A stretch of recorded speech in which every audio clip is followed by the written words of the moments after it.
Pada hari kedua ini, tepatnya hari Jumat tanggal 6 bulan 10 tahun 2023, diklat atau pelatihan IKM MTS Mambaul Ulum Bata-Bata Putra Putri kita buka dengan pembacaan Ummul Kitab. Mudah-mudahan diberkahi oleh Allah Subhanahu wa taala, bisa kita aplikasikan dalam pembelajaran di madrasah kita hingga membawa pada siswa-siswi yang soleh dan musleh, soleha dan muslihah. Al-Fatihah.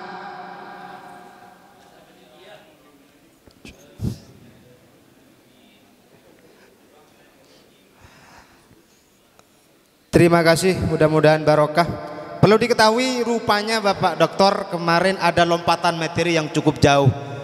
Dalam skedul atau timing itu alur CPATP itu hari ini jadwalnya kayaknya, tapi sudah selesai kemarin. Alhamdulillah, ini sebuah progres yang cukup cepat yang perlu diapresiasi bagi kita sendiri, bahwa madrasah kita benar-benar serius dalam menjemput kebijakan pemerintah melalui pemberlakuan pengembangan kurikulum melalui kurikulum merdeka.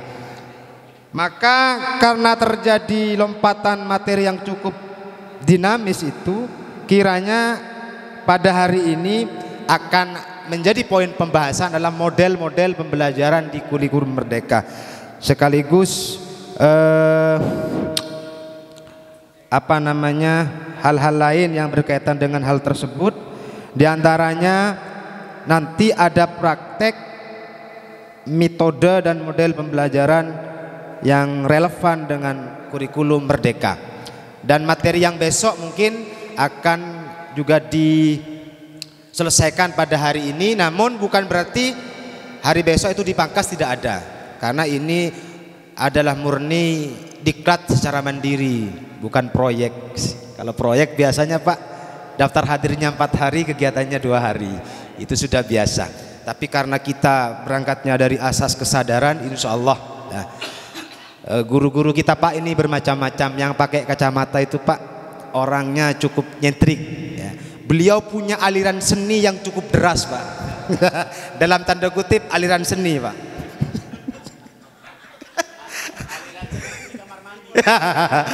Jadi cukup nyentrik. Mohon maaf jika cukup menggeletik Bapak Doktor. Ya beginilah keadaan kami Pak. Mau dipecat bagaimana ya Pak? Kurang satu begitu.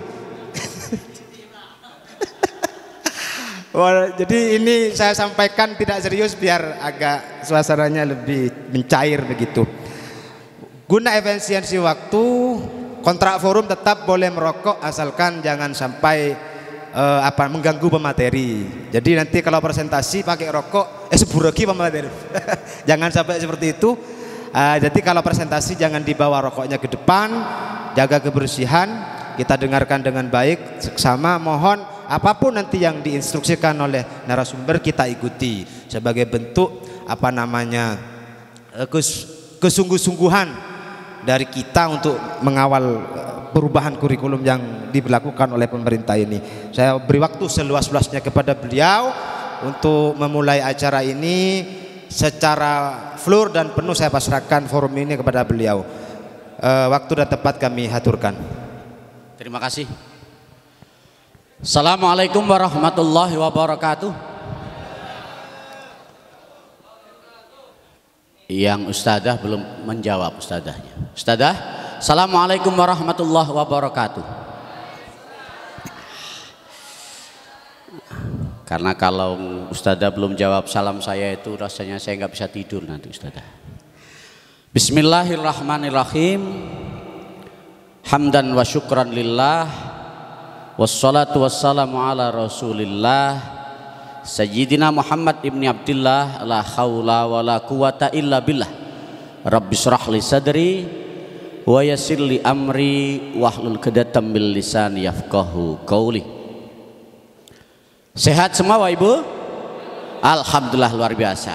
Baik Bapak Ibu, sebelum materi saya sampaikan, saya tampilkan dulu hasil dari pretest yang kemarin sudah dilaksanakan.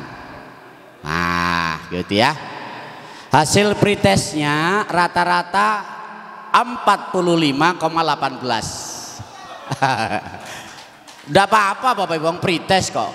Karena memang belum mendapatkan materi begitu ya. Nah harapannya besok pagi skor rata-rata 45,18 itu meningkat menjadi 90. Ada satu orang yang sudah luar biasa jawabannya bagus Pak. Nilainya 96. Cuman siapa orangnya enggak perlulah saya kasih tahu. Nanti panjenengan tanya jawabannya ke beliau selesai nanti ya. Gitu ya. Jadi ada satu orang yang nilainya 96, coba saya cek ini 96, nilainya 96. Nanti akan kita umumkan di akhir ya Ustaz ya. Akan kita umumkan di akhir sebagai peserta terbaik 1, 2, 3. Nanti akan mendapatkan hadiah dari panitia. Gitu ya. Oke. Gitu. Terserah saja hadiahnya apa, monggo. Hadiahnya umroh. Jadi silahkan Bapak dan Ibu, ayo bersaing. Ayo bersaing secara sehat dan memang betul-betul berdasarkan kemampuan kita masing-masing. Sehingga nanti harapannya di akhir season semua teman-teman kita mengerjakan dan akan diketahui siapa nilai tertinggi. Oke? Jadi akan saya sampaikan siapa nilai tertinggi dan seterusnya. Begitu Pak Ibu ya. Baik, Bapak dan Ibu, kita lanjutkan pembahasan seperti yang tadi sudah disampaikan. Alhamdulillah, seharusnya pagi ini kita masih membahas tentang analisis CP, TP, ATP. Tapi karena kemampuan Bapak dan Ibu yang luar biasa, daya tangkap yang sangat bagus, sehingga mohon maaf itu langsung saya sampaikan di hari kemarin. Dan dari yang presentasi sebanyak 4 orang kemarin itu, semuanya sudah sangat tepat memaknai hasil analisis CP, TP sampai ATP. Terima kasih. Nah hari ini akan kita lanjutkan pembahasan tentang modul ajar dan asesmen pembelajaran. Masih dalam satu pembahasan yaitu pengorganisasian pembelajaran. Cuma konsentrasi kita nanti ada pada bagaimana kita melaksanakan pembelajaran sekaligus juga bagaimana kita melakukan asesmennya. Begitu ya. Nah ini pembahasan kita nanti. Siap Bapak Ibu?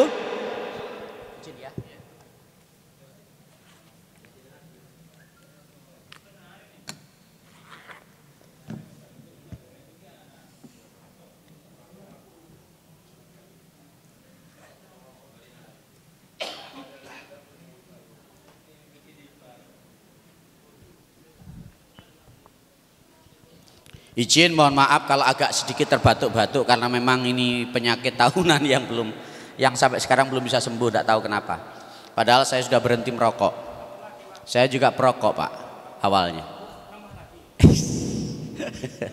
Jadi terakhir saya merokok itu setelah saya ketemu seorang kiai di Blitar Pak. Orangnya itu masih sangat muda, rambutnya panjang, pekerjaannya hanya mohon maaf oplos cat saja, mengoplos cat, membuat cat begitu untuk mobil. Dan pekerjaan itu oleh beliau hanya dilakukan jam 8 pagi sampai dengan azan duhur. Setelah itu sudah tidak lagi mau ngoplos cat dan hanya duduk menerima tamu. Luar biasanya dari jam ke jam, dari waktu ke waktu sampai dengan jam 10, 11, 12 malam, tamunya tidak pernah berhenti datang. Tidak pernah berhenti datang, tidak tahu orang ini zikirnya apa. Tapi luar biasa hebat. Dan di situ disiapin rokok putihan yang dilinting sendiri itu Pak, dilinting sendiri, siapapun boleh ambil sampai sepuasnya. Lah saya merokok hari itu memang saya ambil itu, langsung beliau bilang setelah ini Anda berhenti merokok. Bener Pak, berhenti merokok. Setelah itu saya nggak pengen rokok. Saya biasanya rokok EC dan rokok Sampurna Putih itu, biasanya EC sama Sampurna Putih. Setelah itu sudah tidak lagi merokok sampai sekarang. Nah, alhamdulillah. Tapi sebenarnya bagi istri saya itu berkah karena uang jajan rokok saya jadi hilang gitu.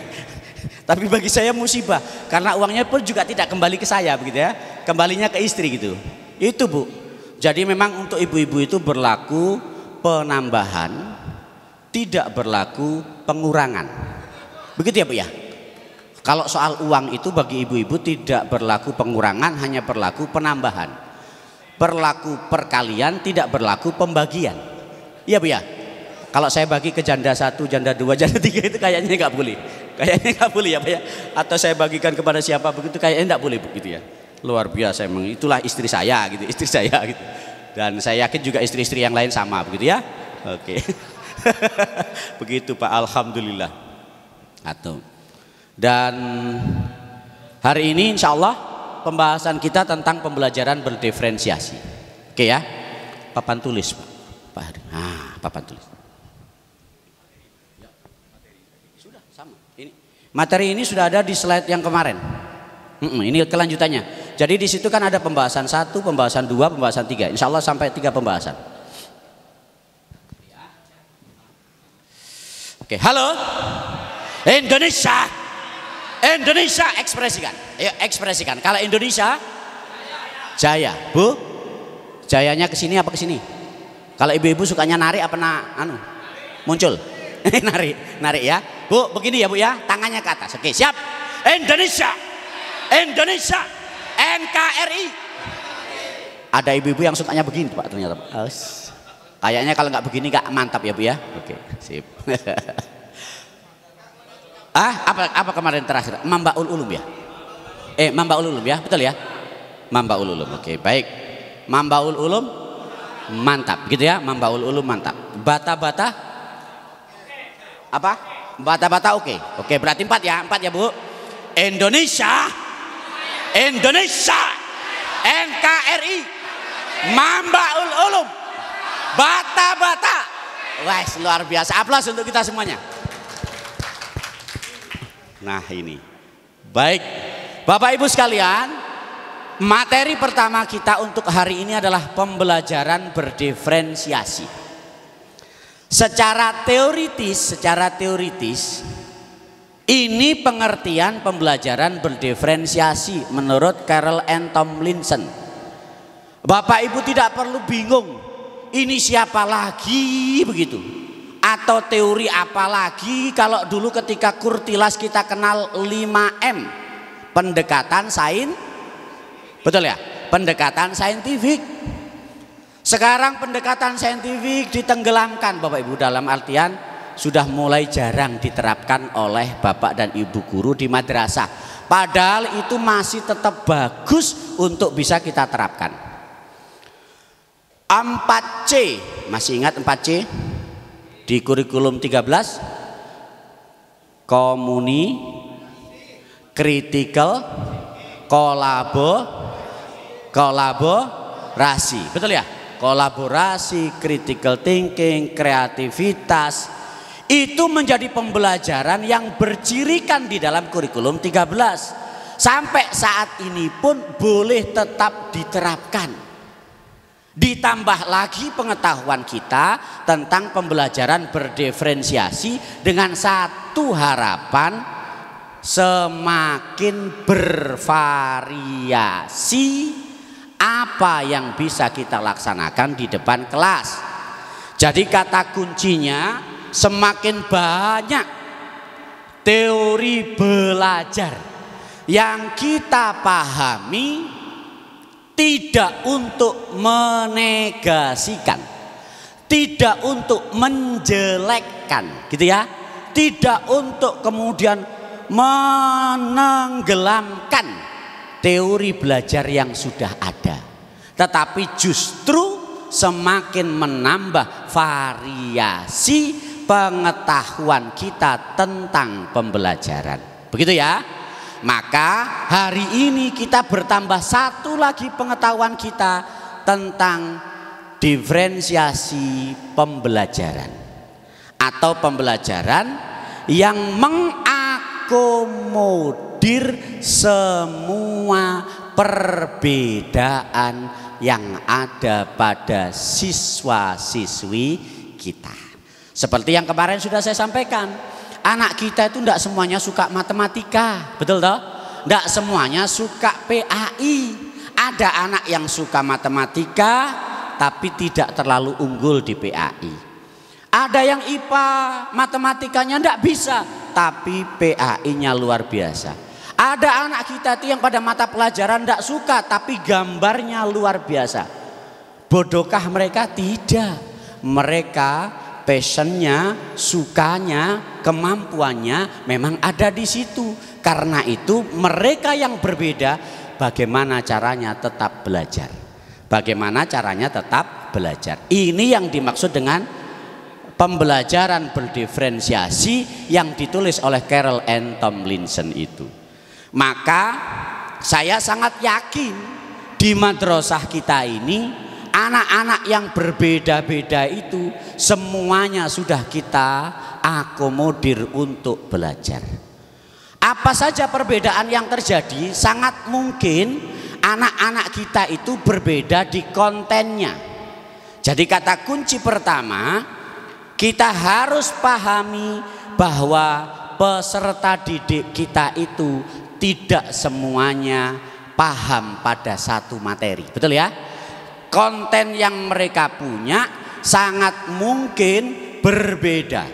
Ada siswa itu yang fast learner, cepat kalau menerima materi. Ada contohnya? Ada. Kemarin itu Bapak Ibu luar biasa. Begitu lakukan analisis dari teori yang sudah saya sampaikan, kemampuan Bapak Ibu menganalisis CP luar biasa, semuanya benar. Itu contoh menangkap materi dengan cepat, memaknai dengan cepat, mempraktekkannya pun dengan tepat. Gitu kan ya, dengan tepat. Fast learner. Ada anak kita itu yang middle. Awas, jatuh Pak ini.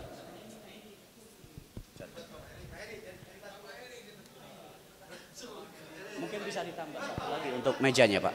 Mejanya ini tambah satu lagi. Iya, boleh. Biar saya pegang dulu.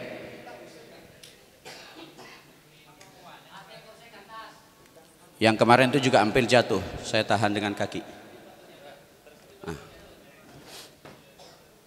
Oke, kalau mejanya bisa ditambah, enggak apa-apa Pak. Atau begitu boleh. Sip. Sip. Cukup. Sip. Ya Allah. Memang kepala yang baik itu kepala yang selalu turun tangan begini Pak. Turun tangan dan turun kaki. Baik, halo Indonesia. Lanjut ya. Jadi anak kita itu ada yang di tengah-tengah Pak. Kadang dia nyantol, kadang tidak nyantol, kadang ngerti, kadang bertanya, dan seterusnya, ya kan? Yang ketiga, ada anak kita itu yang memang slow sekali, tidak paham sama sekali. Nah, konten mereka ini berbeda-beda, ya kan? Berbeda-beda. Saya tidak tahu yang di bata-bata ini kira-kira lebih banyak yang fast learner, middle atau yang slow? Gitu ya. Yang lebih tahu Bapak Ibu, gitu ya. Loh Pak, apakah boleh saya membedakan satu kelas yang pinter-pinter, lalu kemudian anak tengah-tengah reguler, kemudian anak yang slow itu kita masukkan dalam satu kelas tersendiri, boleh? Boleh. Karena memang madrasah merdeka memanage pembelajaran. Tapi terus terang Pak, kasihan guru yang kebetulan mengajar di kelas slow. Wah, luar biasa susahnya itu Pak. Luar biasa susahnya, ya kan? Yang terakhir ya. Apalagi ada di jam terakhir. Gurunya menyampaikan, anaknya tidur. Luar biasa itu Pak Bu. Diberi tugas satu bulan nggak selesai. Gitu ya, dan seterusnya. Sementara anak-anak yang pinter enak sekali gurunya. Tinggal halaman 1 sampai 500 selesai, 1 sampai 1000 selesai begitu, dan seterusnya. Bahkan kalau bisa ditanya, Pak nggak ada soal yang lebih sulit lagi Pak. Waduh, kira-kira ada nggak anak sini yang bertanya begitu Pak? Pak, soalnya terlalu mudah, nggak ada yang lebih sulit lagi Pak begitu. Ada ya, alhamdulillah kalau ada Pak. Nah itu yang kita butuhkan begitu. Jadi dari aspek konten, anak kita ini berbeda. Gitu ya, anak kita berbeda. Bagaimana cara menangani ini? Nah begitu kan ya. Halo, bagaimana cara menangani siswa yang kontennya berbeda? Saya ulang, bagaimana cara kita meminimalisir perbedaan konten? Dalam bahasanya Tomlinson, meminimalisir perbedaan konten.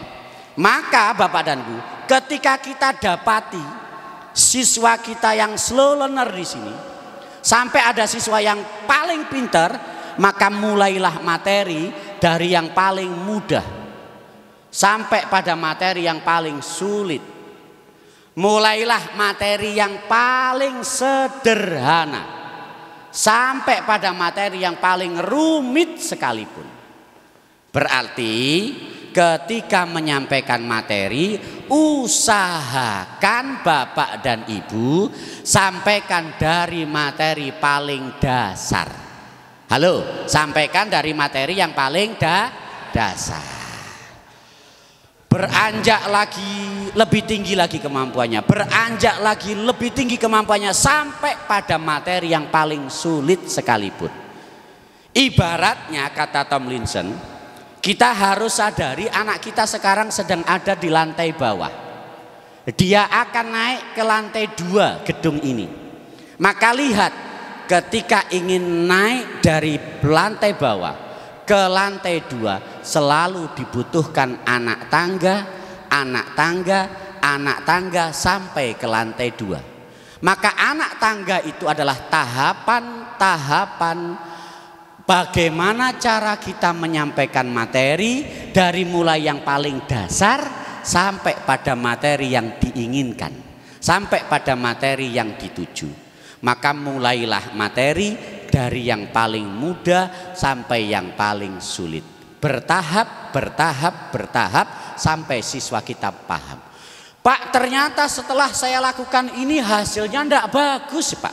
Bagaimana caranya? Alternatif kedua kata Tomlinson, berikan scaffolding. Apa itu scaffolding? Bantuan. Bantuan. Bantuan dalam arti seperti apa? Usahakan bantuan pertama tidak langsung diberikan oleh Bapak Ibu guru, melainkan bantuan itu lakukan dengan tutor sebaya. Saya singkat ya. Lakukan dengan tutor sebaya. Siapa yang melakukan ini? Siswa pandai yang fast learner tadi itu menyampaikan kepada siswa yang slow learner. Siswa yang pandai membimbing siswa yang kurang. Dan itu laksanakan terus sepanjang waktu pembelajaran. Apa harapannya? Ada komunikasi antar siswa. 1. Jadi mereka akan terbiasa menyampaikan materi. Siswa yang pinter akan terbiasa mengkomunikasikan ide kepada teman-temannya. Kalau mereka terus kita bimbing untuk mengkomunikasikan ide, maka kepercayaan diri akan muncul, siap untuk selalu tampil di tengah-tengah masyarakat, siap untuk selalu tampil di kala memang diperlukan untuk sarana promosi madrasah, mengikuti lomba dan lain sebagainya. Maka anak-anak yang fast learner ketika dia selalu menjadi tutor sebaya bagi temannya, pasti secara mental dia sudah bagus. Itu ya, itu yang pertama.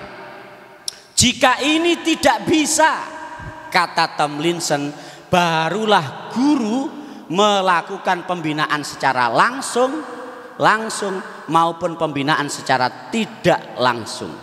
Tidak langsung. Begitu Pak Ibu. Guru yang langsung.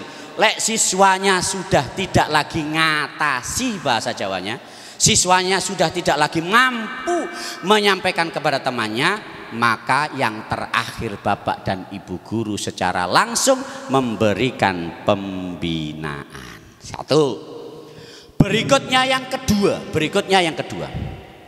Bisa jadi anak kita itu kontennya memang berbeda, sehingga proses akan berbeda pula. Proses dalam hal ini berkaitan dengan gaya belajar siswa. Siswa kita seperti yang kemarin saya sampaikan, ada yang auditori, ada yang visual, ada yang kinestetik, ada yang reading. Gitu kan ya? Siswa kita kemarin sudah kita bahas, macam-macam gaya belajar mereka, gitu kan? Maka proses pembelajaran yang mengakomodir semua gaya belajar inilah pembelajaran berdiferensiasi. Contoh, Bapak dan Ibu saya yakin setiap hari ceramah di depan anak-anak, betul toh? Maka anak auditori belajar. Ketika saya hadir hari ini, saya berceramah dengan mimik muka saya yang saya atur, dengan gerak tubuh yang saya atur, intonasi suara yang saya atur. Hakikatnya yang saya lakukan ini untuk menarik perhatian siswa saya, begitu kan ya? Untuk menarik perhatian audiens saya. Agar apa? Agar mereka yang bergaya belajar auditori tertarik dengan apa yang saya sampaikan, masuk pengetahuan itu dalam mindset mereka. Itu siswa bergaya belajar auditori. Saat ini saya pun membuat media pembelajaran, gitu kan ya? Maka harapan saya ketika media ini saya gunakan, mereka-mereka yang visual spasial, visual itu tidak boleh dipenggal ya Pak, menyebutnya tidak boleh visual, tidak boleh. V itu bahasa Jawanya ing dalem, sual itu, ya, maka menyebutnya tetap visual ya Bu ya, tidak boleh visual itu. Kalau visual itu sukanya ibu-ibu, visual gitu ya. Gitu. Ya, halo. Siswa yang bergaya belajar visual, harapan saya hari ini juga belajar melihat slide media yang saya kembangkan. Gitu kan ya? Maka hari ini saya berusaha mengakomodir dua gaya belajar. Gitu kan ya? Saya berusaha mengakomodir dua gaya belajar yang ada pada Bapak Ibu hari ini. Nanti agak siang Bapak Ibu saya ajak untuk praktek seperti kemarin kita praktek analisis CP, TP, ATP, gitu kan ya. Maka mereka-mereka yang kinestetik, yang belajar dengan berbuat, yang belajar dengan praktek, pasti akan belajar. Begitu. Bapak dan Ibu juga saya berikan bahan bacaan yang saya kirimkan melalui Ustadz Heri kemarin, gitu kan ya. Harapan saya Bapak dan Ibu yang reading, yang suka membaca juga belajar, begitu kan? Maka ketika satu momen pembelajaran semacam ini, guru berceramah, membuat media pembelajaran, diajak siswa untuk diskusi dan praktek, disiapkan kepada mereka modul dan LKS, maka semua siswa belajar hari ini. Saya sangat yakin yang semacam ini sudah Bapak Ibu terapkan di madrasah masing-masing toh, di kelas masing-masing sudah kan? Ceramah sudah, bikin media Bapak Ibu? Yang bikin ya Pak, yang bikin, yang buat, yang tidak buat ya mohon segera insaf dan kembali ke jalan yang benar. Gitu ya. Kalau ada teman-teman kita yang tidak membuat media, mohon segera insaf dan kembali ke jalan yang benar Bapak dan Ibu gitu. Gitu ya. Nah, bagaimana mungkin anak visual belajar ketika kita ngajar tidak membawa media? Pasti akan menyiksa mereka-mereka yang bergaya belajar visual.